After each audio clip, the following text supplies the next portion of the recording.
একদম লো বাজেটে একটা ঈদ সালামি ব্যাগ তোমাদেরকে আজকে দেখাবো। একদম হাতে থাকা জিনিসপত্র দিয়েই তুমি বানিয়ে ফেলতে পারবে। এত ইজি একটা প্রসেস, যদি একটু ফুল প্রসেস মনোযোগ দিয়ে দেখো খুবই ইজি। একটা আমি শপিং ব্যাগ নিয়ে নিলাম। এটা হচ্ছে কালো, বা তোমাদের যে কালার পছন্দ সেই কালারে নিয়ে নিতে পারো, এটা তোমাদের উপর নির্ভর করছে।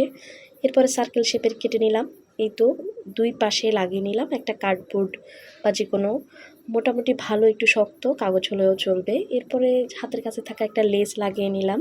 খুব আহামরি কোনো বাইরে থেকে কিনেও আনিনি, আমার কাছে ছিল, এটা কেটে লাগিয়ে দিয়েছি হাতে যা ছিল। এরপরে B6000 গ্লু দিয়ে ভালো করে এটা অ্যাটাচ করে নিচ্ছিলাম। একটু যদি খেয়াল করে দেখো আমি ডিটেলসে দেখিয়েছি।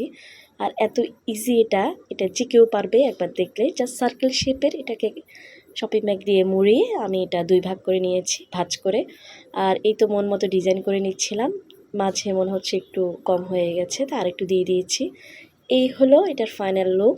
তোমাদের কেমন লেগেছে অবশ্যই জানাবে। আর হ্যাঁ, কেউ যদি রিক্রিয়েট করো অবশ্যই সেটা আমার সাথে শেয়ার করবে। তোমাদের সাপোর্ট অনেক বেশি দরকার। আগের মতো রেগুলার হওয়ার চেষ্টা করছি, দেখতেই পাচ্ছ অনেকগুলো জিনিস নিয়েছি। আজকে এই পর্যন্ত, দেখা হবে নেক্সট ভিডিওতে। আল্লাহ হাফেজ।